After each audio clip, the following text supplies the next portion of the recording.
Waktu itu waktu kamu bertanya, Assalamualaikum warahmatullahi wabarakatuh. Alhamdulillah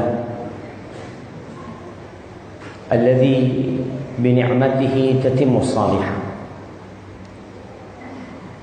Segala puji bagi Allah Jalla Jalaluhu yang karena nikmatnya kebaikan-kebaikan menjadi sempurna. Ucapan ini seringkali diungkapkan oleh Rasulullah sallallahu alaihi wasallam tatkala beliau mendapatkan nikmat. Dan sejatinya seluruh hidup kita adalah nikmat dan karunia ilahi. Allahumma salli wa sallim wa zid wa barik wa an'im ala al-habibil mustafa wan nabiyil mujtaba sayyidina wa maulana Muhammadin wa ala alihi wa ashabihi wa man ittafa. Ya Allah, semoga salawatmu, salam berkah dan nikmat senantiasa kau curahkan untuk hamba kekasihmu, untuk baginda Nabi kita Muhammad alaihi salatu wassalam, untuk seorang hamba yang dipilih sebagai penutup para nabi, untuk seorang hamba yang diutus sebagai rahmatan lil alamin, untuk alam semesta ini. Makanya kalau tadi pembawa acara mengatakan kita berada di zaman yang krisis toleransi, kayaknya enggak. Kita berada di zaman yang orang salah memahami toleransi. Bahkan kadangkala sampai kebablasan toleransi. Wailah kalau kita lihat, Masya Allah, toleransinya terlalu berlebihan, sehingga menjadikan sebagian mereka keluar dari agama Allah dengan toleransi. Maka kita bersalawat kepada Nabi yang senantiasa dipuji oleh Rabbi, Nabi kita Muhammad alaihi salatu wassalam.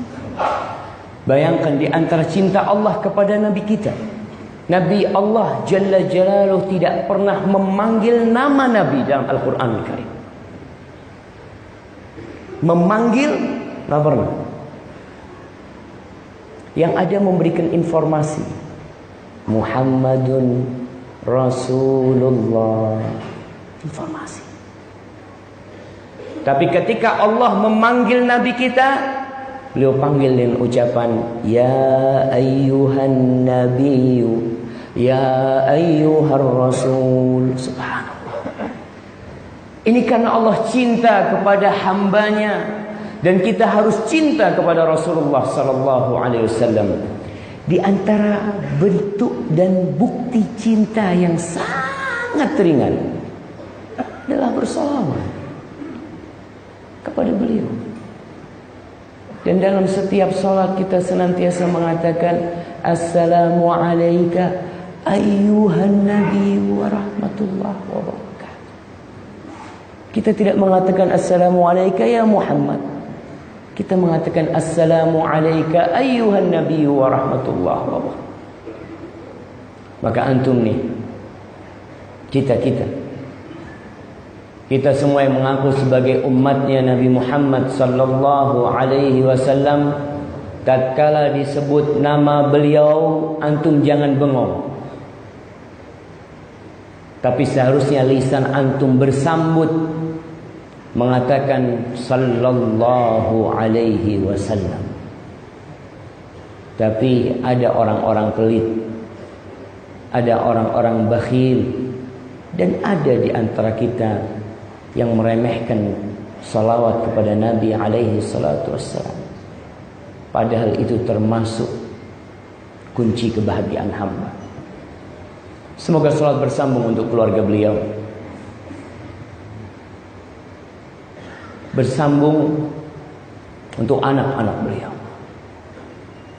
dan untuk para sahabat Nabi, yang terutama untuk Abu Bakar As-Siddiq, untuk Umar bin Khattab, untuk Utsman bin Affan, untuk Ali bin Abi Thalib, dan untuk semua sahabat Nabi yang mereka telah dipilih oleh Allah untuk mendampingi Rasulullah SAW.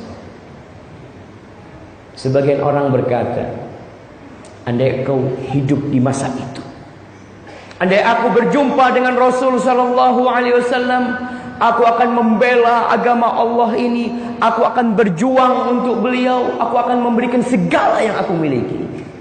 Belum tentu, jemaah. Ada orang-orang yang berjumpa dengan Rasulullah sallallahu alaihi wasallam, Allah sungkurkan wajahnya dalam api neraka. Apakah Abu Lahab tidak berjumpa dengan Nabi? Berjumpa. Abu Jahal tidak berjumpa dengan Nabi? Berjumpa. Ibn Ubay bin Salul, Ra'sul Munafiqin, tidak berjumpa dengan Nabi? Berjumpa dengan Nabi. Kita nggak tahu apabila kita hidup di masa itu. Maka antum syukuri, antum lahir Islam, dapat nikmat dari Allah Subhanahu wa taala, hidup di keluarga yang Islam, dan semoga mati husnul khatimah. Amma ba'd, ahibati fillah. Pagi hari, tepatnya di pertengahan bulan Syawal 1438 Hijriah, kita perlu mengulangi kajian kita tentang toleransi, yang sebenarnya ana rasa tidak perlu buat antum. Ana lihat wajah-wajah yang ada di masjid ini, wajah-wajah yang penuh dengan toleransi. Tapi ada orang-orang di luar yang salah memahami toleransi, yang sebagian di antara mereka tidak pernah datang ke rumah Allah, tidak pernah mengaji, tidak pernah membaca Al-Quran Karim dengan tafsirnya, sehingga mereka mengeluarkan pernyataan-pernyataan tentang toleransi yang kebablasan. Sebagian mengatakan semua agama sama. Semua agama sama. Siapa yang mengatakan itu? Apakah orang-orang ahlul kitab mengatakan semua agama sama? Tidak. Orang Nasara tidak mengatakan semua agama sama. Bahkan mereka gencar melakukan pemurtadan di banyak tempat, karena mereka tahu semua agama tidak sama. Mereka meyakini hanya agama mereka yang benar. Lalu muncul Muslim atas nama tokoh agama, berbicara di sebuah televisi atau berbicara di media, mengatakan semua agama sama.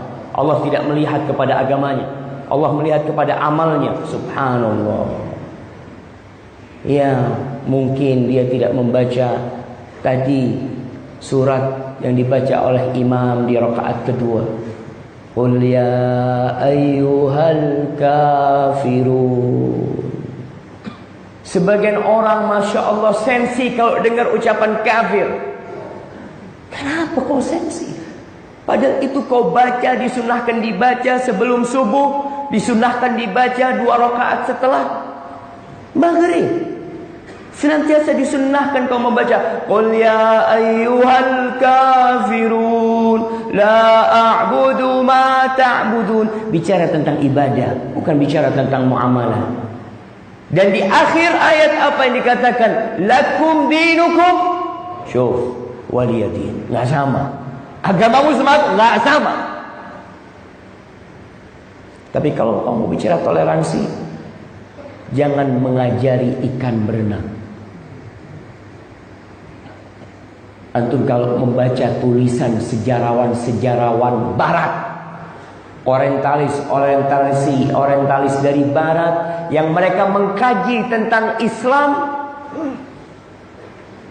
dengan benar, akhirnya mereka masuk Islam.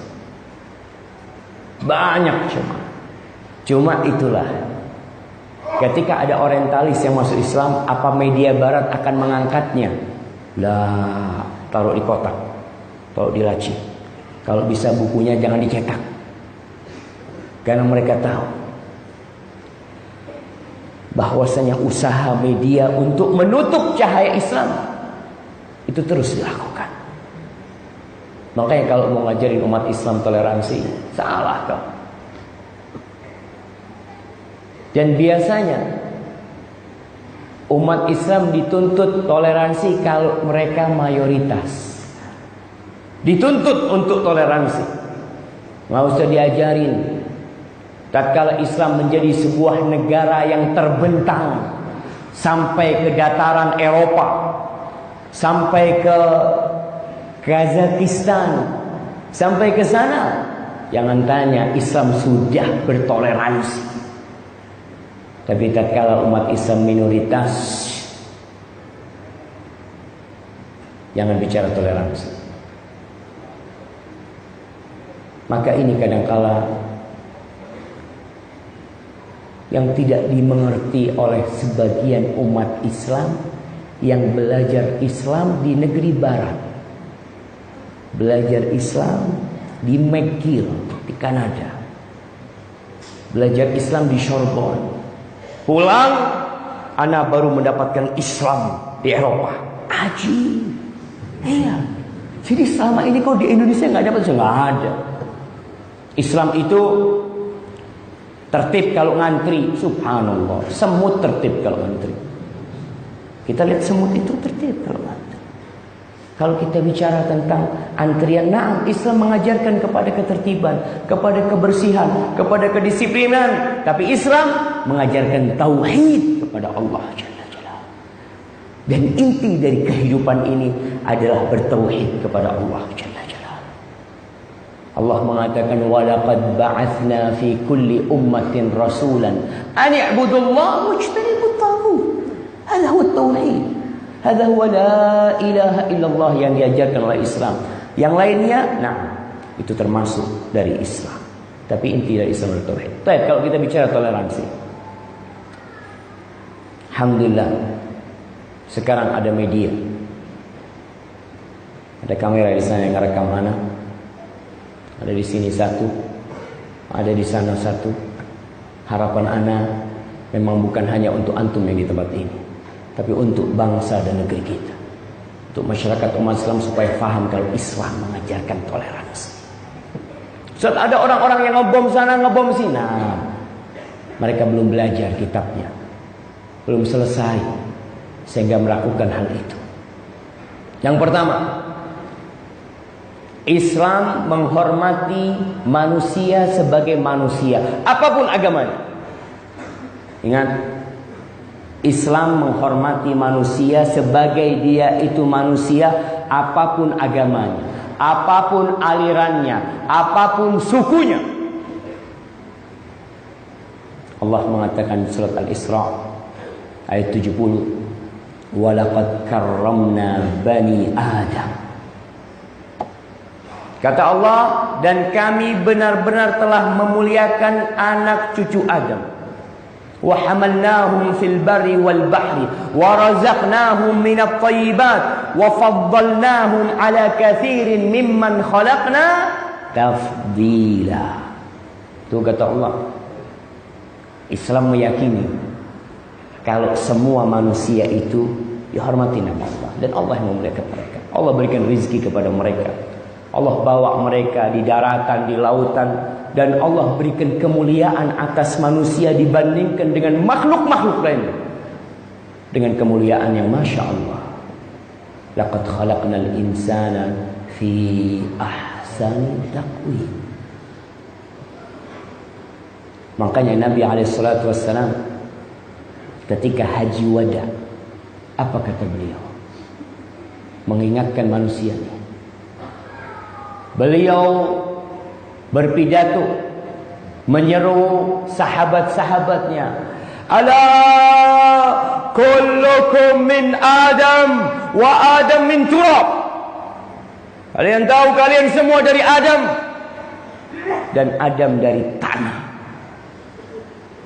Ala la fadla li Arabin ala a'jami, wala li a'jamin ala Arabi, wala li ahmar ala aswad, wala li aswad ala ahmar, illa bittaqwa. Penghormatan kepada kemanusiaan, subhanallah. Kata Nabi, kalian semua dari Adam dan Adam dari tanah. Kalian lihat tanah yang kalian injek, kalian lihat tanah yang kadangkala kalian cangkul, kalian lihat tanah yang kadangkala ada di got-got, tuh asal kalian. Tidak ada keutamaan orang Arab di atas orang non-Arab. Orang non-Arab juga tidak lebih mulia dari orang Arab. Orang yang putih tidak lebih mulia dari yang hitam. Dan yang hitam tidak lebih mulia dari yang putih. Illa bittaqwa, kecuali dengan ketakwaan.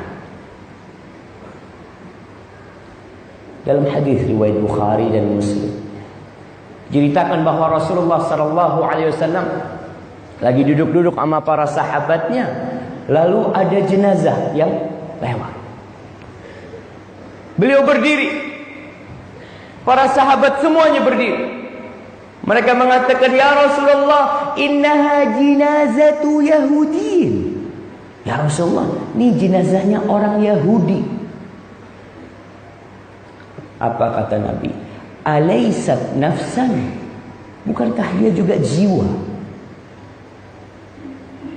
Berkaitan dengan hukum berdiri ketika melihat jenazah, ada khilaf di antara para ulama, apakah hukum itu tetap atau sudah mansukh. Karena setelah itu Nabi tidak berdiri. Ada yang mengatakan Nabi meninggalkan hal itu untuk menunjukkan kalau itu hanya sunnah saja, bukan sesuatu yang wajib. Karena beberapa riwayat mengatakan, "Qumu," kata bangun, kata Nabi alaihi wasallam. Baik, tapi di sini ada kehormatan itu jenazah orang Yahudi. Ketika Abu Thalib meninggal dunia, apa kata Nabi alaihi salatu wasallam kepada Ali bin Abi Thalib? "Qum fawari." Apa? Bangun, kau kuburkan bapakmu. Kata Ali, dia mata musyrik. Kata dia, kuburi. Tidak dibiarkan begitu saja jiwa walaupun mati dalam kondisi musyrik. Ketika perang Badar, di mana dedengkot kaum musyrikin tewas, apakah dibiarkan begitu saja?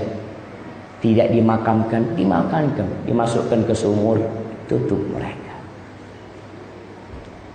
Tuh, toleransi Islam yang pertama adalah mengajarkan menghormati manusia sebagai manusia. Jadi kalau ada istilah kemanusiaan, udah jauh Islam bicara tentang kemanusiaan. Jauh. Yang kedua, kebebasan. Kemanusiaan, kebebasan, keadilan. Ini yang menjadi slogan siapa? Jadi slogan orang-orang yang mengajak kepada HAM. Oh, kau mau bicara tentang kebebasan dalam Islam, Masya Allah. Kita lihat bagaimana Islam mengajarkan kebebasan beragama. Nggak ada pemaksaan dalam beragama. Baik Islam, Ustaz, Islam kan perang menuju ke Mesir, Islam berangkat ke Eropa. Nah, tapi tidak ada pemaksaan dalam beragama sama sekali. Bahkan disinilah umat Islam kalau mau jadi Islam yang benar, yang dibaca apa? Quran, Facebook, yang dibaca Al-Quranul Karim. Baca tuh Quran. Jelas-jelas Allah mengatakan la ikraha fid din. Nggak ada pemaksaan dalam beragama, nggak ada. Bahkan kalau ada orang dipaksa masuk Islam, kemudian dia masuk Islam, lalu dia pindah agama, itu tidak disebut murtad dalam Islam. Karena apa? Karena masuknya dia ke Islam tidak dianggap tadinya. Ada orang dipaksa masuk Islam, lalu dapat 3 hari dia murtad. Oh, murtad, dipotong kepalanya. Enggak, karena dia masuk Islamnya dipaksa. Ingat, tidak dianggap jemaah. Di surat Al-Kahfi ayat 29, Allah mengatakan, "Wa qulil haqqu mir rabbikum." Katakan kebenaran itu dari Rabb kalian. Di sini umat Islam mempercayai kebenaran dan itu datangnya dari Tuhan, dari Allah Jalla Jalla. Dan Allah menurunkan Al-Quranul Karim. Dan kalau ada orang yang tidak percaya dengan Al-Quranul Karim, ya ada Muslim yang meragukan Al-Quranul Karim. Kalau orang kafir dari dulu, tapi muncul generasi umat Islam yang meragukan keabsahan Al-Quranul Karim. Allah sudah kasih tahu dari dulu. Qul in kuntum fi raibin mimma nazzalna ala 'abdina fa'tu bi suratin min mithlihi wad'u syuhada'akum min dunillah. Jemaah, kata Allah, kalau kalian ragu Al-Quran ini dari Tuhan kalian, kalian ragu, coba kalian bikin satu surat. Satu surat, bukan satu Al-Quran, bukan satu juz, satu surat yang sama dengannya. Kalau kalian panggil tuh profesor, kalian panggil guru-guru, kalian panggil ahli-ahli, semuanya bikin satu surat. Dan kalian tidak akan pernah bisa melakukan. Dan sampai hari ini, tantangan Allah sampai hari ini berlaku. Surat paling pendek berapa ayat, jemaah? 3 ayat. Bikinlah kayak inna a'tainakal kautsar.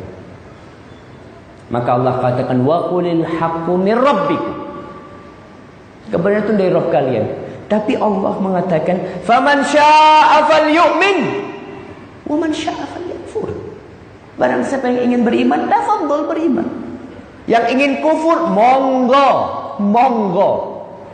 Bahkan di surat lain Allah mengatakan in takfuru antum wa man fil ardi jami'an fa innallaha ghaniyyun hamid. Kalau kalian semuanya kufur, semua penduduk bumi yang jumlahnya berapa miliar? 7 miliar, 8 miliar, semuanya. Dan semua bangsa jin,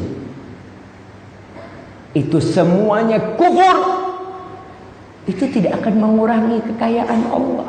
Allah tetap maha kaya dan Allah tetap maha terpuji. Nih kebebasan. Tatkala Islam masuk ke Andalusia, apakah dipaksa orang-orang Spanyol untuk masuk Islam? Tidak. Tatkala Islam masuk ke Mesir, apakah dipaksa orang-orang Egypt untuk masuk Islam? Sampai hari ini ada tuh gereja-gereja kuno, mulai zamannya Amr bin As ketika masuk ke Mesir. Sampai hari ini. Karena tidak ada pemaksaan dalam Islam.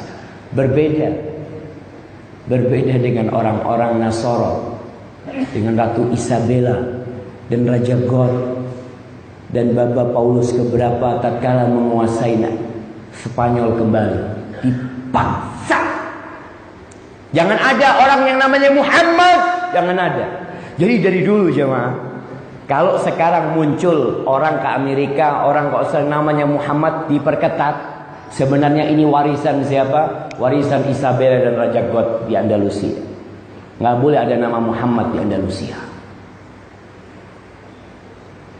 Kita apa ngurusin nama di sini, jemaah? Agamanya tetap Nasara, tafadhol. Mau namanya apa, tafadhol. Tapi mereka memang warisan. Di sini kalau mengatakan kebebasan enggak, kau bohong. Cuma menang omongan, dan itu penting jemaah. Kadang-kala media ini memutarbalikkan fakta. Dan kita sudah sampai masanya di mana Rasulullah SAW mengatakan yukhawwanu fiha al-amin wa yu'tamanu fiha al-kha'in. Di masa orang yang amanah dikatakan pengkhianat, orang yang pengkhianat dikatakan amanah. Yusaddaqul kadhib wa yukadzdzabus shadiq. Orang yang benar ngomongnya dikatakan pendusta, orang yang pendusta dieluk-elukan. Kita sampai ke masa itu, dan media yang senantiasa melakukan hal itu. Makanya antum sebagai umat Islam ya harus memanfaatkan media dengan cara yang benar untuk menampakkan bagaimana kebebasan dalam Islam. Thomas Arnold, dia salah satu orientalis yang masuk Islam. Dia mengatakan kita tidak pernah mendengar satupun usaha memaksa orang di negeri-negeri yang dikuasai oleh Islam untuk masuk Islam. Kalau itu terjadi, habis Nasara itu. Di Andalusia kan ada. Habis itu Nasara di Palestina, kata dia. Sangat mudah jemaah Islam untuk melakukan itu. Ratusan tahun Islam berada di mana? Di Palestina. Sampai datangnya Salibiyin. 800 tahun Islam berada di Andalusia. Apa nggak bisa membumi hanguskan semua orang yang tidak mau masuk Islam? Bisa. Tapi itu bertentangan dengan syariat Islam. Nabi di kota Madinah kumpul sama orang Yahudi, kumpul sama orang-orang musyrikin yang ada di Madinah, kumpul sama mereka, bertetanggaan iya, tapi ada batasan-batasannya, tidak kebablasan. Baik. Yang pertama tadi udah, sekarang yang keberapa? Yang kedua, kemudian yang ketiga, bicara keadilan. Keadilan bahasa Inggrisnya apa? Justice, ya. Apa yang mereka bisa bicarakan? Justice, humanisme, kemudian apa lagi jemaah? Kebebasan. Apa bahasa Inggrisnya kebebasan? Apa? Liberal. Iyalah liberal jemaah. Freedom. Freedom. Nah, itu yang mereka bicarakan. Ayo kita bicara keadilan Islam. Di surat An-Nisa ayat 58 Allah mengatakan innallah ya'murukum an tu'addul amanat ila ahliha wa idza hakamtum bainan nas. Ingat, bainan nas. An tahkumu bil adli. Innallaha ni'imma ya'idzukum bihi innallaha kana sami'an basira. Kata Allah, Allah menyuruh kalian untuk menunaikan amanat kepada pemiliknya. Muslim, kafir, semuanya. Kalian tunaikan amanat. Dan kalau kalian menghukumi di antara bainan nas, bukan bainal muslimin. Ingat, bainan nas. Makanya kita akan melihat bagaimana Rasulullah sallallahu alaihi wasallam ketika di Madinah Yahudi ribut sama Ansor, itu Nabi bertindak adil jamaah. Karena Allah mengatakan wa idza hakamtum bainan nas an tahkumu bil adl. Kalian harus berhukum dengan adil. Jangan karena kalian penguasa kemudian kalian mendolimi yang lemah. Itu terjadi. Penguasa-penguasa yang zalim, mereka meninggalkan keadilan. Jemaah rahimakumullah. Masya Allah. Dalam hadis riwayat Abu Dawud, Rasulullah sallallahu alaihi wasallam mengatakan, "Ala man zalama mu'ahadan aw intaqasahu aw kallafahu fawqa taqatihi aw akhadha minhu syai'an bighairi tibi nafsin fa ana hajijuhu yaumil qiyamah." Ini keadilan kepada orang ahli kitab, kepada orang kafir yang hidup di negeri Islam, yang hidup bersama kaum muslimin. Barang siapa yang mendolimi mereka, atau mengurangi hak mereka, atau memberikan beban kepada mereka yang tidak mampu mereka lakukan, atau mengambil sesuatu tanpa keridhaan mereka, aku akan menjadi lawan dia kelak pada hari kiamat. Bayangkan jemaah, ini orang kafir. Rasulullah SAW mengatakan, ana hajijuhu yaumil qiyamah. Aku yang akan jadi lawan dia nanti pada hari kiamat. Dan aku akan yang membela orang kafir itu nanti pada hari kiamat. Kenapa kau zalimin dia? Sedangkan Islam mengajarkan keadilan. Di masa Ali bin Abi Thalib, sebutkan dalam As-Sunanul Kubra karya Al-Imam Al-Baihaqi tentang kisah bagaimana keadilan Islam ketika hukum itu di sebagian negeri sudah dilupakan. Keadilan sudah tidak ada. Rasa keadilan tidak dirasakan oleh rakyat. Umpamanya, nih, bagaimana ketika itu Ali menjadi khalifatul muslimin, menjadi amirul mukminin, yang kekuasaannya bukan hanya di Mekah, tapi di Jazirah Arab, yang kekuasaannya melewati Mesir sampai ke dataran Tunis, Aljazair, itu semua di bawah kekuasaan Ali bin Abi Thalib. Ali suatu hari berangkat ke pasar, melihat baju besi dia dijual. Yang menjual orang Yahudi.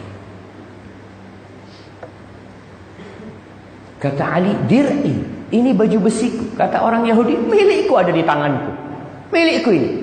Kata, enggak, ini punya aku, hilang ini. Kata dia, enggak, ini punya aku jual. Kalau mau beli, fadhol. Bayangkan, presiden bersama siapa?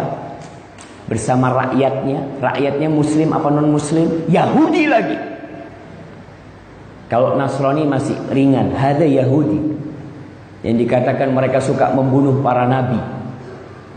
Ributnya Ali bin Abi Thalib. Ya sudah, kalau gitu kita berangkat ke pengadilan.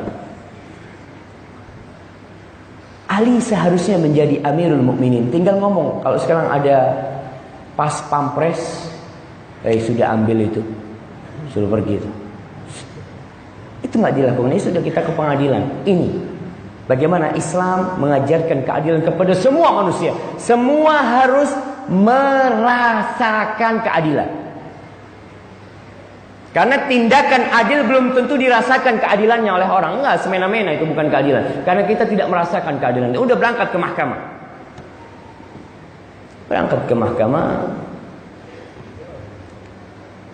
Kata Syuraih, pada waktu itu yang menjadi hakim adalah Syuraih, Qadhi Syuraih. Beberapa riwayat menyebutkan, "Qum ya Abul Hasan, Abul Hasan silakan kau berdiri untuk memberikan kesaksian." Yahudi dipanggil juga. Ali bin Abi Thalib ketika dipanggil Abul Hasan, itu wajahnya cemberut. Maka Syuraih heran. Wahai Amirul Mukminin, apakah engkau marah karena aku menyuruh engkau berdiri bersama lawanmu nih, orang Yahudi? Enggak, kata Ali. Karena kau panggil aku dengan kunyahku. Kau panggil aku dengan nama penghormatan Abul Hasan, sedangkan kau tidak memanggil dia dengan penghormatan. Bayangkan, dalam panggilan pun Ali ingin menegakkan keadilan. Lalu ditanya, Amirul Mukminin, kau ada bukti kalau ini milikmu? Kata dia. Iya ada. Anakku Hasan, dia jadi saksi bahwasanya itu adalah baju besiku. Kata dia, nggak boleh kesaksian anak untuk orang tuanya. Nggak boleh kesaksian anak dalam orang tuanya. Yang anak akan belain orang tuanya. Nggak boleh. Subhanallah. Kata Ali bin Abi Thalib, tidak diterima kesaksiannya Hasan. Padahal dia termasuk penghuni surga sebagaimana kesaksian Rasulullah sallallahu alaihi wasallam. Apa kata Qadhi Syuraih? Ya Amirul Mukminin, dzalika fil akhirah. Itu di akhirat nanti Hasan di surga. Tapi di dunia enggak boleh kesaksian anak buat orang tuanya. Ini keadilan Islam. Kata Ali, sadaq, benar kau. Ali mengatakan, benar kau. Sudah, kalau gitu baju besinya punya Yahudi. Apa kata orang Yahudi ini? Allah Akbar. Dia mengatakan, Amirul Mukminin, wahai Amirul Mukminin, engkau membawa aku ke hakimnya yang itu adalah hakim Muslim, hakim. Dan ternyata hakim itu memberikan vonis untukku. Apa kata orang Yahudi ini? Asyhadu an la ilaha illallah wa asyhadu anna Muhammad Rasulullah. Ini milikmu wahai Amirul Mukminin. Itu jatuh ketika kau jalan di malam hari dan aku ambil. Masuk Islam, dia merasakan keadilan. Maka kalau ada orang-orang yang mengatakan Islam tidak toleransi, kau lihat dalam hukum pun ketika Islam yang berkuasa, Islam yang berada di atas, nih rakyat Yahudi adalah rakyat pinggiran mungkin dia, yang tidak punya pembela-pembela. Tapi ternyata tetap, Masya Allah. Ana izin minum dulu jemaah.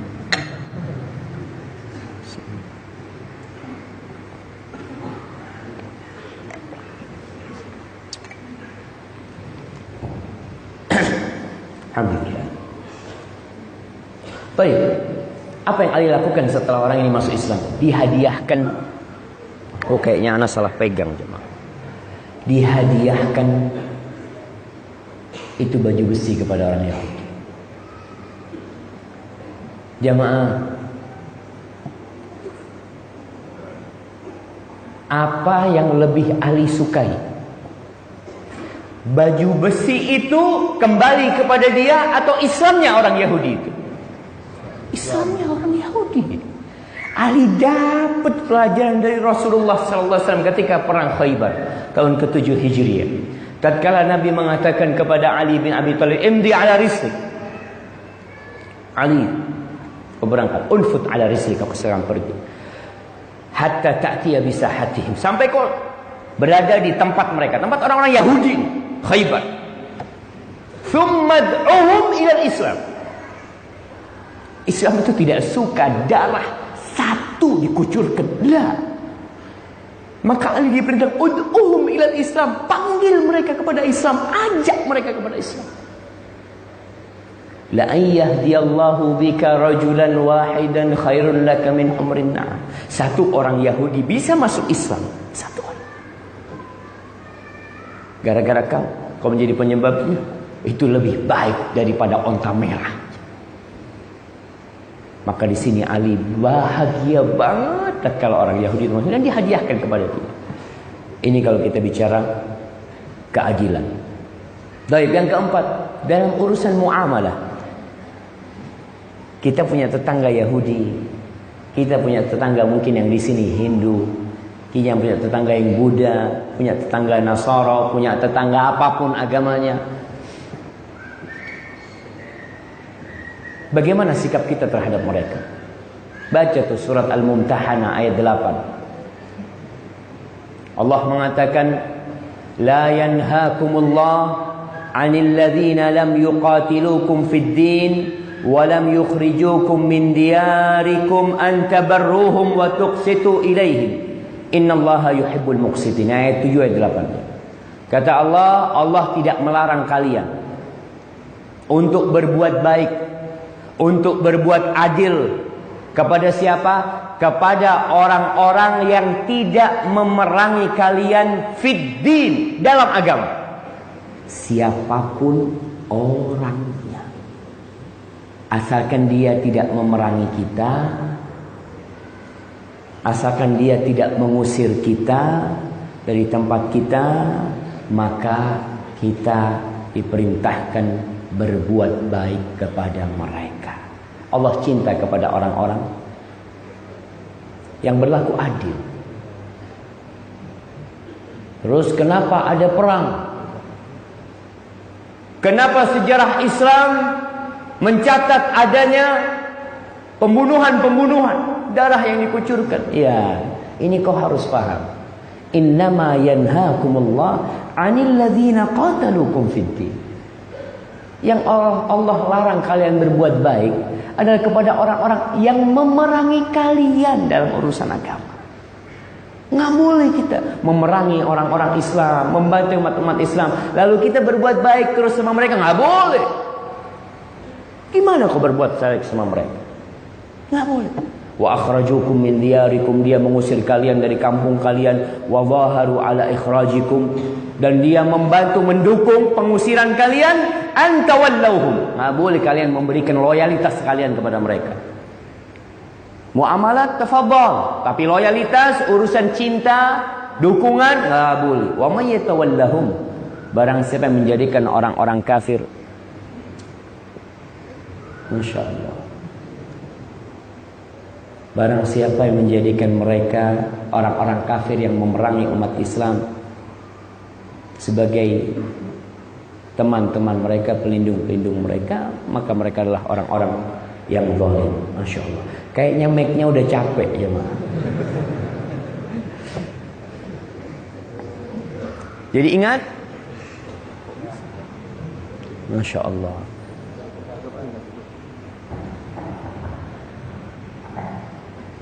Jadi ingat jemaah, bahwa kita berbuat baik kepada orang-orang non-muslim. Oke. Ustaz, jangan ngomong orang kafir, Ustaz. tidak etis. Ngomong non muslim. Ya. Bedanya non muslim sama kafir apa? Ya sama aja. Cuma Allah menyebut mereka kafir. Dan orang-orang kafir menyebut kita kafir. Sama. Apakah orang-orang Nasara menyebut kita non-Nasara? Mereka menyebut apa? Domba-domba yang tersesat. Bayangkan kita disebut domba aja mah. Kalau disebut manusia aja masih manusia yang tersesat. Ini domba. Ya nggak apa-apa lah. Tapi kita toleransi, kita hargai. Mereka menyebut kita domba, tafadhol. Kita tidak akan menyebut kalian domba, enggak. Ini dari toleransi umat Islam. Jaga lisan. Mereka mencela Tuhan-Tuhan kita, Tuhan-Tuhan kita. Mereka mencela Allah Jalla Jalaluhu. Apa kita boleh mencela Tuhan-Tuhan mereka? Lah. Rabb kita wahid. Dan kita tidak boleh mencela Tuhan-Tuhan mereka. Ini dari toleransi umat Islam. Dan kita lihat dalam bab muamalah bagaimana Rasulullah sallallahu alaihi wasallam bermuamalah. Tetangganya Yahudi, ada satu Yahudi Masya Allah, anaknya itu membantu Nabi alaihi salatu wasallam. Diterima anaknya Yahudi. Ketika sakit didatengin sama Rasul sallallahu alaihi wasallam. Didatengin ke rumahnya, dibesuk dan diajak masuk Islam dan masuk Islam kemudian. Dalam Islam, bagaimana hubungan anak sama bapak ibunya yang kafir? Tetap anaknya wajib berbakti. Bayangkan.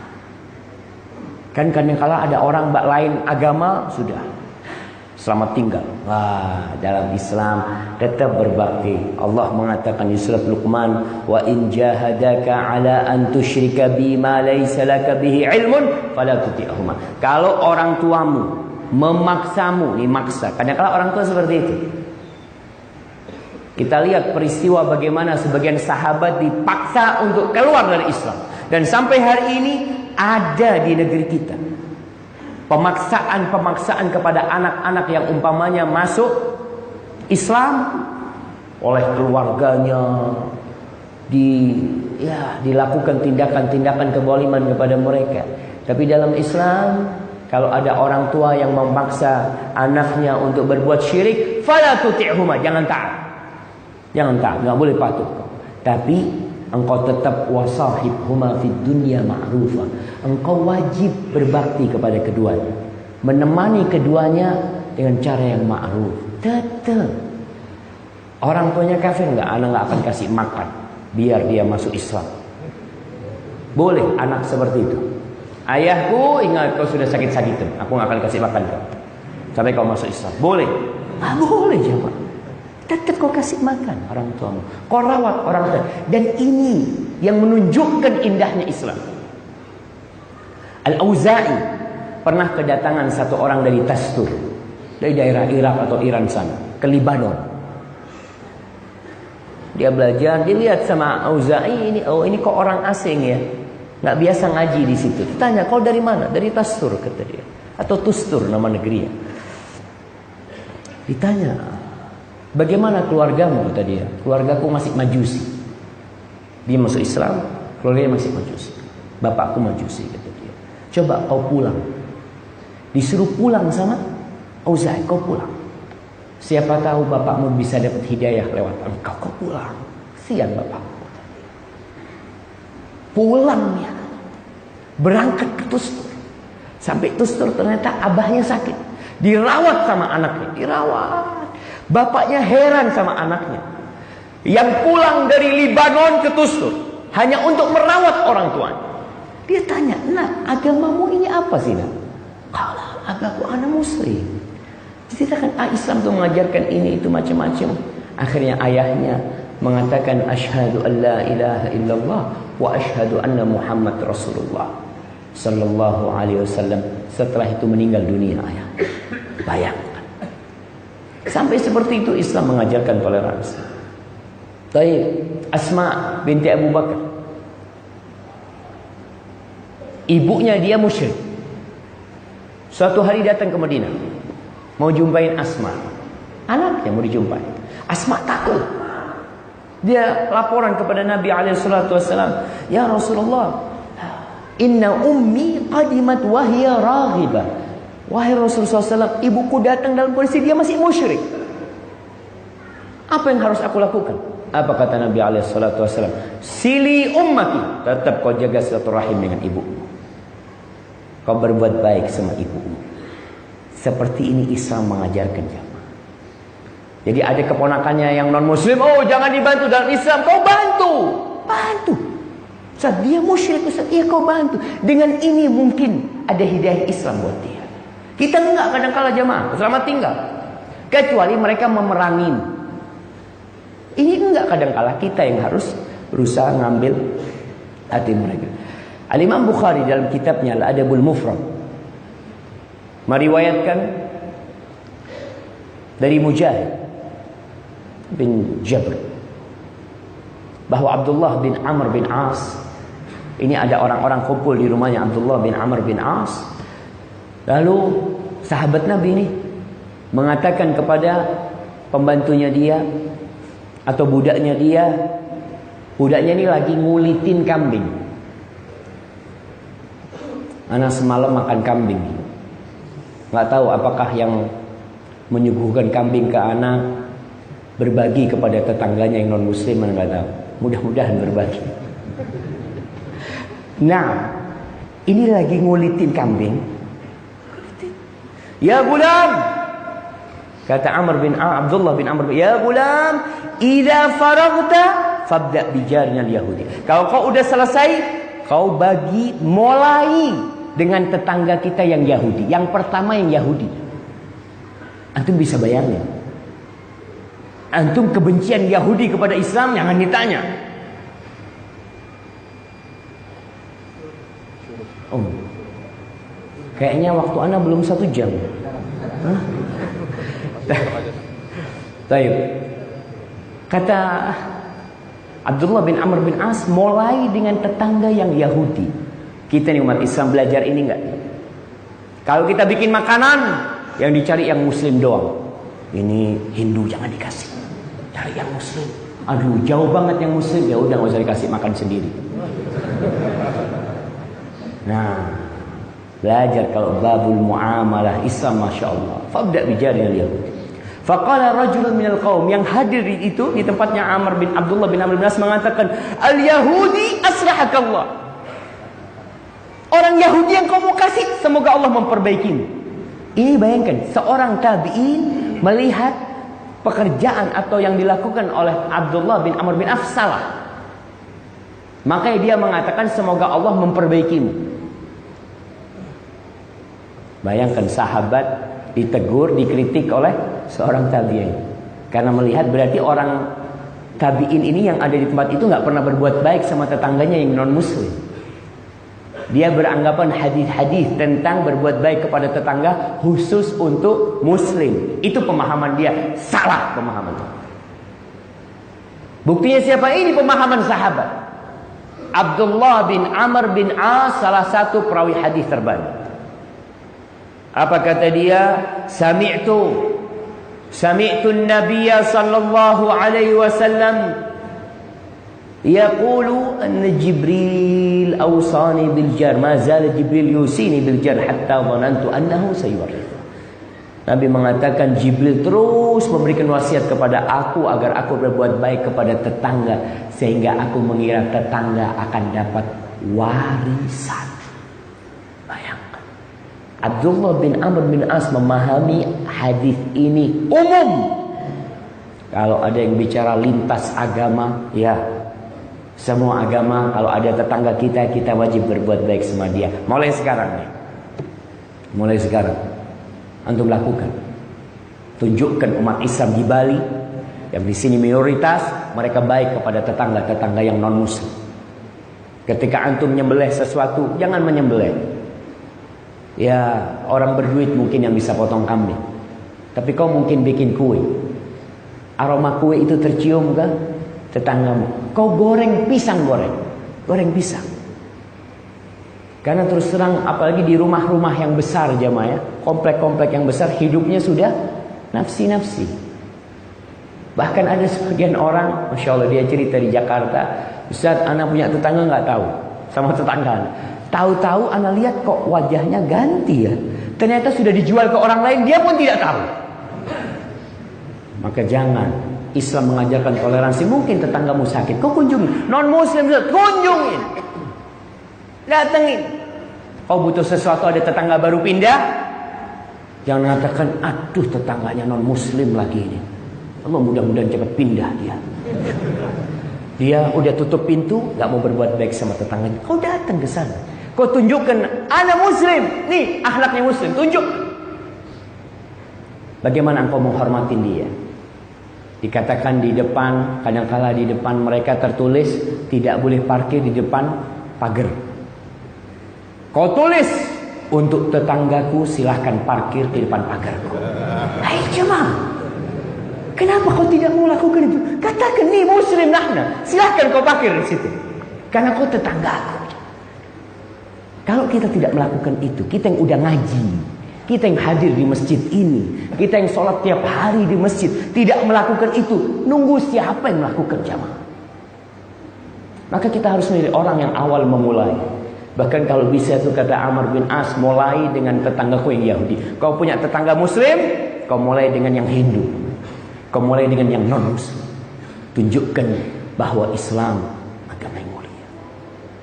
Baik, yang terakhir, Umar bin Khattab radhiyallahu taala anhu, ketika menerima kunci Ilya Masjidil Aqsa, dia berangkat sendiri. Orang-orang Nasara, penguasa Ilya, penguasa Baitul Maqdis, tidak mau menyerahkan kunci itu kecuali kepada Amirul Mukminin. Padahal pemimpin perangnya adalah Abu Ubaidah Amir bin Jarrah. Diturutin sama Abu Ubaidah. Iya, kalau kau kepingin yang nerima itu adalah Amirul Mukminin, kita panggil. Berangkat nih. Berangkat ke Palestina. Akhirnya ditulis surat perjanjian. Dia tulis, dikatakan Bismillahirrahmanirrahim. Ini perjanjian sama penduduk Ilya. Hadza huwa ad-dhaman alladhi muniha li sukkani Aliyah. Ini adalah garansi, adalah jaminan yang diberikan kepada rakyat penduduk Aliyah. Ilya itu sebutan buat Baitul Maqdis. Min qibali khadimillah Umar, dari pembantu Allah Umar bin Khattab. Bayangkan Umar tawadhu'nya mengatakan ana khadimullah. Ya memang kita ini semuanya adalah hamba Allah. Fahuwa, dikatakan huwa Umar, fahuwa yu'amminuhum ala ashkhasin. Umar memberikan jaminan keamanan kepada personal mereka, wa babaihim, dan barang-barang mereka, wa kanaisihim, dan gereja-gereja mereka, wa sulbanihim, dan salib-salib mereka. Ingat, jaminan keamanan dari Umar kepada orang-orang Nasara yang ada di Ilya, menjaminkan orang, tubuh mereka, barang-barang yang mereka miliki, gereja-gereja mereka, salib-salib mereka, wa ala ibadatihim bi sifatin 'amah, dan ibadah mereka secara umum. Walan tusadar kanaisuhum au tudammar. Gereja mereka tidak akan dikuasai oleh umat Islam dan tidak akan dihancurkan. Jadi Islam, bayangkan, menghormati jemaah, gereja yang fadl. Maka tatkala Islam masuk ke Andalusia, antum baca sejarah Andalusia jemaah. Tatkala Islam masuk ke Spanyol sampai ke Cordoba, itu kalau antum lihat sekarang Jami' Cordoba, yang katedral yang terbesar yang ada di sana, itu miliknya orang Nasara. Ketika Islam datang, dibeli separuhnya, dibeli, bukan dikuasai, dibeli. Terus separuhnya lagi dibeli lagi. Yang namanya akad jual beli, yang mereka mau karena mereka melihat orang Nasrani udah sedikit, ada apa, terus dipertahankan. Lebih baik dibeli supaya dapat fulus. Dan terjadi ini hari-hari ini, kita lihat di Amerika, di Eropa, umat Islam membeli gereja, dibeli. Ini dalam kondisi pemimpinnya muslim, tidak dikuasai dengan paksa, dibeli. Kalau sekarang pantas beli, karena memang dia nggak bisa nguasain. Tapi dari dulu umat Islam tidak pernah melakukan, dan ini ditulis ya. Walan tufrad alaihim ayya quyud fi mawdu'id din. Dalam urusan agama tidak akan diberikan catatan-catatan syarat-syarat yang memberatkan mereka. Wala yata'arrad ahadun minhum lil mudhayaqah. Tidak akan ada satu orang pun di antara mereka yang akan mendapatkan tindasan dari umat Islam. Ditulis hitam di atas putih. Makanya seorang penulis barat yang namanya Angelius Reboburt, aduh anak susah bacanya, dalam kitabnya History of Palestina, dia mengatakan ini nih kita harus mengakui. Pada abad pertengahan, dia sebutkan, bukan abad pertengahan, ya Qarnul Wasif, dia nyebutkan di sini. Bagaimana umat Islam memegang perjanjian itu. Artinya itu bukan hanya dari Umar, terus setelah Umar meninggal dunia. Datang khalifah yang selanjutnya Utsman bin Affan. Utsman meninggal dunia. Datang khalifah yang selanjutnya Ali bin Abi Thalib. Dilanjutkan oleh Muawiyah bin Abi Sufyan. Dilanjutkan oleh Bani Abbasiyah setelah itu terus dijaga. Tidak mengatakan, oh ini kan Umar dulu. Kita kan bukan Umar. Ini Islam. Maka silahkan orang-orang yang masih berpandangan Islam itu tidak toleransi, ya mungkin tadi ada oknum-oknum umat Islam yang nggak paham bagaimana Islam menghormati orang-orang non-Muslim di negeri Islam yang penguasanya Muslim, apalagi seperti di negeri kita, apalagi antum yang minoritas di tempat ini. Tunjukkan dan mudah-mudahan dengan antum senantiasa menampakkan keindahan Islam lillahi ta'ala, bukan untuk cari muka. Mudah-mudahan orang-orang itu dapat hidayah sehingga mereka masuk ke Islam, sehingga apa yang Allah firmankan, wa ra'aitan nas yadkhuluna fi dinillahi afwaja, masuk mereka insyaallah. Dan sekarang kita mulai lihat bagaimana orang-orang dengan adanya media ya. Selama ini media barat itu tertutup. Sebelum ada internet ini, orang barat hanya tahu Islam dari guru mereka yang kafir, dari pendeta-pendeta mereka. Tatkala media terbuka, di sini penduduk Eropa baca tentang Islam, lihat Mekah, lihat Ka'bah, lihat orang-orang sholat, lihat haji. Di sini kemudian Allah memberikan hidayah kepada mereka, dan mereka akan terus yuriduna ayyudfi'u nurallah biafwahihim. Mereka ingin mematikan cahaya Allah dengan lisan mereka, dengan media mereka, dengan tulisan mereka. Wallahu mutimmu nuri. Allah akan sempurnakan cahaya. Hadza wallahu a'lam bishawab. Itu yang bisa Anda sampaikan pada kesempatan kali ini. Apabila benar itu dari Allah Jalla Jalaluh, kalau ada yang salah dan kurang berkenan itu dari diri anak pribadi, Allah dan Rasul terbebaskan dari kesalahan.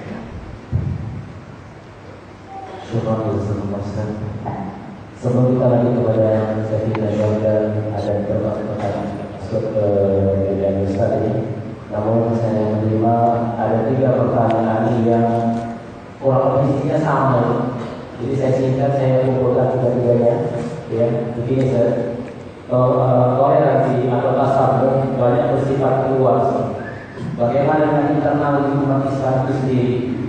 Beda-beda istilah dalam sisi buruk. Kalau urusannya, kalau ada urusannya dari kelompoknya, mereka tak menghadir untuk mendengarkan kajian. Ada tahdir, bahkan sampai ada takfir. Bagaimana kita bersikap sebagai seorang penuntut ilmu? Dan sekarang ini ada lagi istilah kalafi, Ustaz. Mohon dijelaskan supaya kita sebagai penuntut ilmu ini bisa lebih bersikap yang lebih baik lagi kepada sesama muslim kita, supaya toleransi internal dengan agama ini atau umat Islam sendiri bisa terjaga. Ustaz. Syukur. Barakallah. Masya Allah.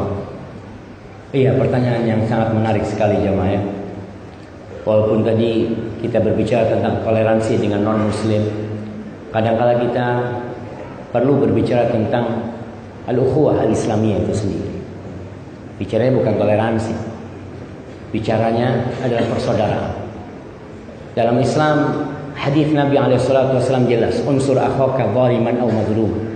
Bantulah saudaramu yang muslim dalam kondisi dia berbuat zalim atau dalam kondisi dia dizalimi. Maka saudara kita ini ada dua, berbuat zalim atau menzalimi. Bagaimana sikap kita terhadap saudara-saudara kita? Ya sabar menghadapi mereka, senantiasa berdoa. Dan dalam urusan khilaf, memang khilaf itu ada dua macam, perlu ditekankan. Khilaf itu ada khilaf sa'ir, khilaf yang memang diperkenankan, ada ruang untuk beda pendapat di situ. Dan ada khilaf yang tidak boleh ada beda pendapat. Dan dalam khilaf yang ada ruang untuk beda pendapat harus berlapang dada. Adapun berkaitan dengan hadir kajian, jamaah itu pilih-pilih ustaz, sebenarnya wajar aja. Kita ketika di Madinah ada banyak ustaz di Masjid Nabawi. Orang itu mau ngaji, milih. Aku kayaknya nyaman sama ustaz fulan, ya fadhil datang. Aku nggak enak ustaz, oh wajib hadir. Nggak ada kata wajib hadir. Ketika kau memang merasa enggak, aku kok kurang pas sama ustaz, tafadhol, nggak masalah. Tapi tetap kita saling mendoakan, saling menjaga ukhuwah Islamiyah. Karena nggak bisa dipaksakan. Anak kadang-kala ditegur di Jember. Ini ada panitia kajian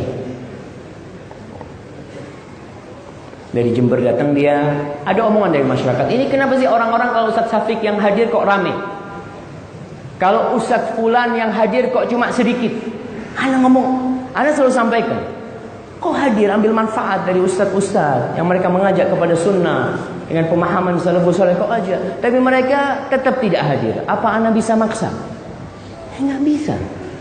Jadi memang paling tidak yang Ana ingin tekankan, para penuntut ilmu, belajarlah ilmu dari mereka yang tidak mengajak kepada kelompok.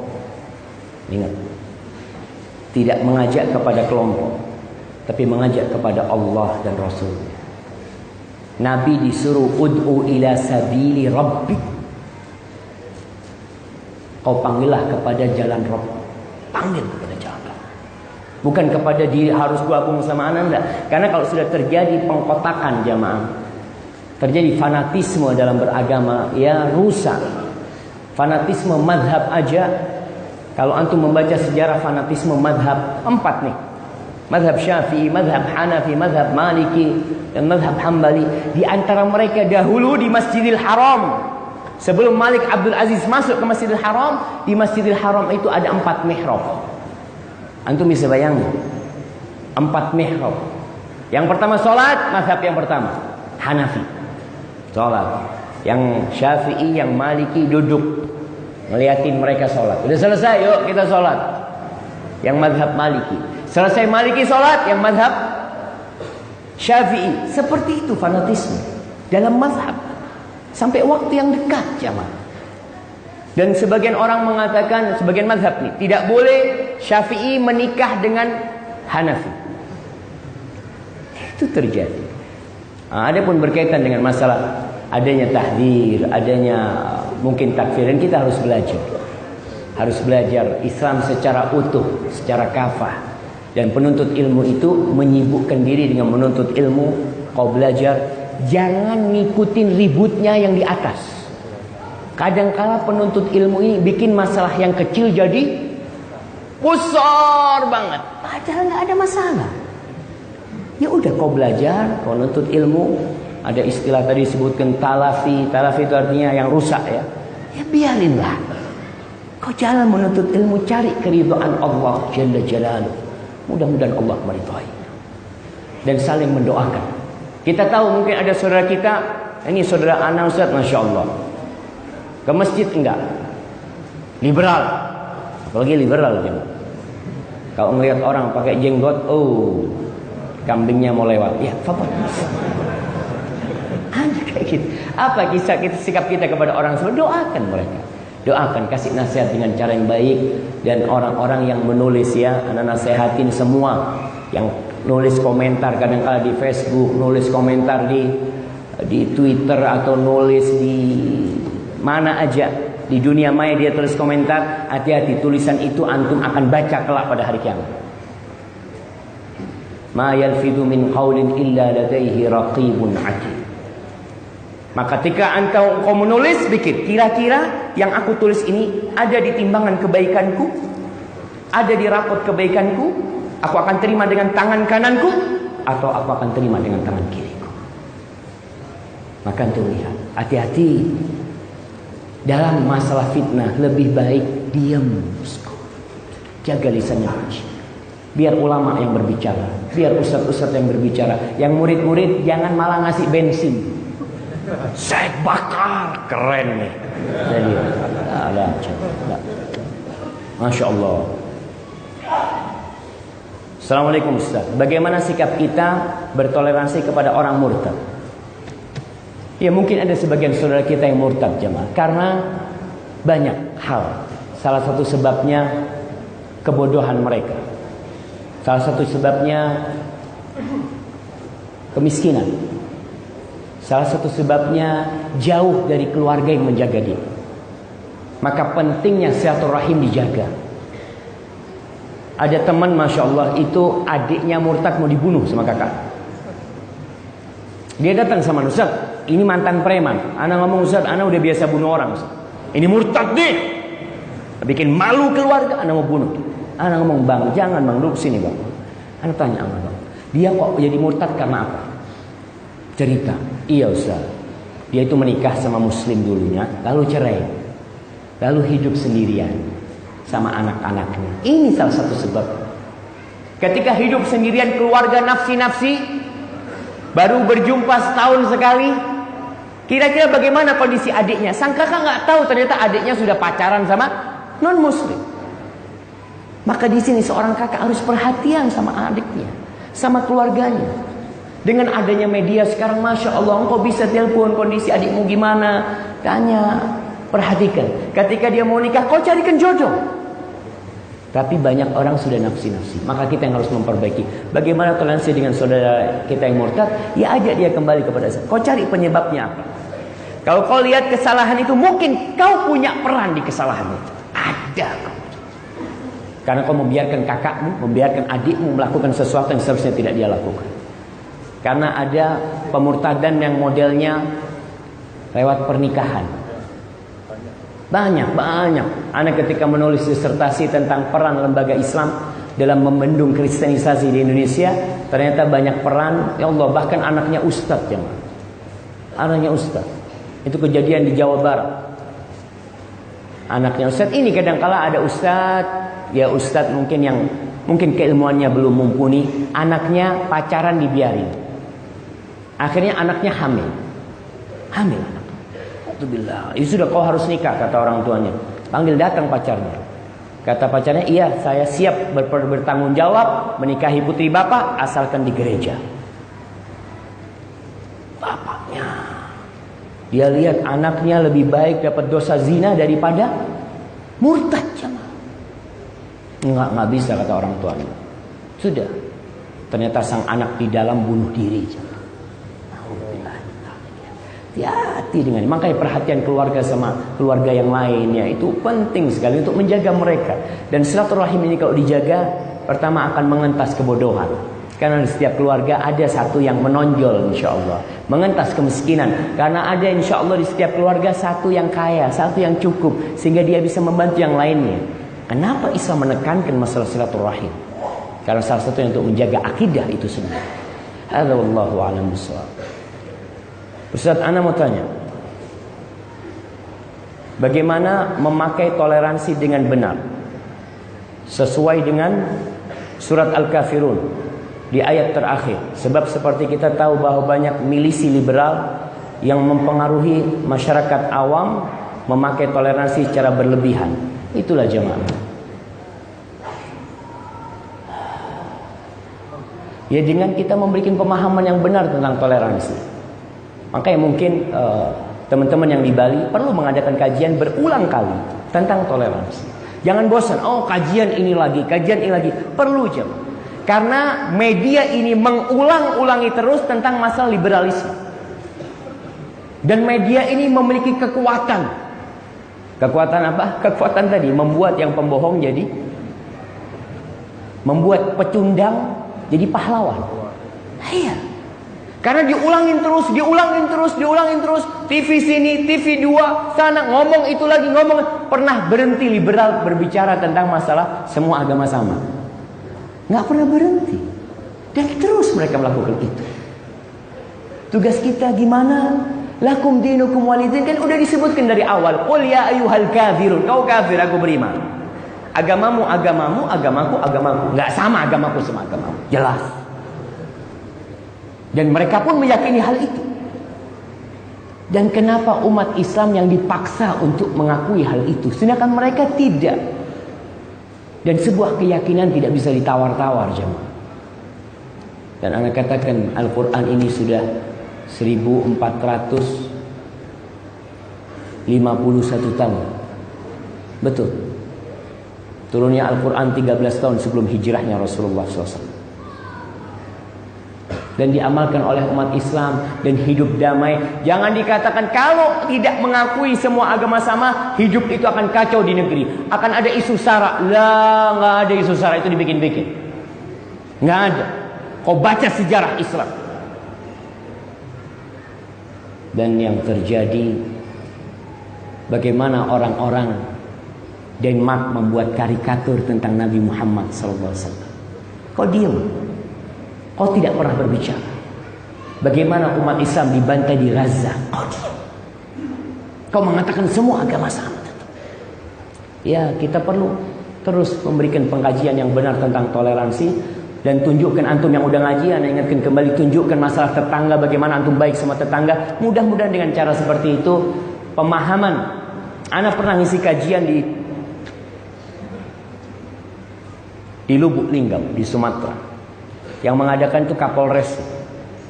Kapolres ditelepon sama BIN. Komandan, maaf, kata dia. Yang Bapak undang ini bukan ustadz yang intoleransi. Mereka menganggap kayak kita ini intoleransi. Kenapa? Karena tidak menganggap semua agama sama. Toleransi buat mereka adalah menganggap semua agama sama. Sehingga kalau kita mengajak seperti ini intoleransi. Karena dalam ceramahnya menyebutkan kafir. Itu agama kita mengajarkan itu. Dan kita tetap menghargai orang kafir. Tetap dihargai orang kafir. Bahkan ketika mati pun dihargai. Subhanallah. Kurang apa toleransi Islam kepada mereka? Nah, anak akan jawab yang berkaitan dengan tema kita hari ini, jamaah. Apakah boleh kita bertoleransi dengan sesama muslim? Sehingga ketika berbeda manhaj maka kita mengeluarkan dalil Al-Kafirun ayat 6. Ini nggak benar lah, jamaah. Ya, antum kalau seperti itu akhirnya antum telah mengkafirkan saudara antum. Ketika antum mengatakan lakum dinukum waliyadin. Ingat, baik, perbedaan ada, tidak bisa dihindari. Rasulullah SAW telah memberikan informasi kepada kita yang akurat, dan informasi itu telah terbukti. Beliau mengatakan alaihi salatu wassalam sebelum meninggal dunia, ketika diminta wasiat, fa innahu man ya'ish minkum ba'di fa sayara ikhtilafan katsiran. Sesungguhnya siapa di antara kalian yang hidup setelah aku mati. Ini bicara sama sahabat. Bicara sama sahabat. Artinya siapa di antara kalian yang hidup setelah aku mati, fasayara ikhtilafan katsira, maka dia akan mendapati perselisihan yang banyak. Bukan perselisihan yang sedikit, yang banyak. Ini informasi dari Nabi SAW. Dan itu sudah kita lihat. Di masa sahabat mulai terjadi. Muncul Khawarij, muncul Syiah, lanjut muncul Mu'tazilah, muncul terus muncul. Dan semakin hari semakin banyak. Solusinya satu. Dikasih tahu sama Nabi SAW. Fa'alaikum bisunnati wa sunnatil khulafa'ir rasyidin al-mahdiyyin min ba'di. Kalian berpegang teguh dengan sunnahku. Dengan sunnahku. Dan sunnah para khalifah-khalifah yang mendapatkan petunjuk setelah aku. Apa enggak cukup sunnah Nabi? Cukup sunnah Nabi. Tapi kenapa Nabi SAW menambahkan dalam urusan itu berpegang teguh dengan sunnahnya para khulafah? Di sini pentingnya memahami agama lewat pemahaman para sahabat. Nabi pesan. Kalau kau terjadi perselisihan, tuh, tamassaku biha, kau berpegang teguh dengannya. Wa'addu 'alaiha bin nawajid, jangan main-main prinsip. Sunnah Nabi prinsip. Aku gigit dengan gigi geraham, mati-mati. Wa iyyakum muhdatsatil umur. Kalian hati-hati dengan perkara-perkara yang baru dalam urusan agama. Fa inna kulla muhdatsatin min kulli bid'atin dhalalah. Salah satu ciri aliran keras itu menyebutkan hadis kullu bid'atin dhalalah. Iya, ini aja.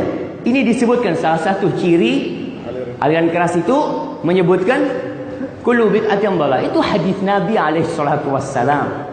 Oke, kita enggak boleh sampaikan. Oke, kita taruh di sini. Kita sampaikan itu pesan Nabi. Kalian hati-hati dengan perkara-perkara yang baru dalam urusan agama. Hati-hati. Kita ingin bersatu, nah, dan dengan berpegang teguh dengan sunnah akan bersatu. Tapi tetap perpecahan itu tetap ada.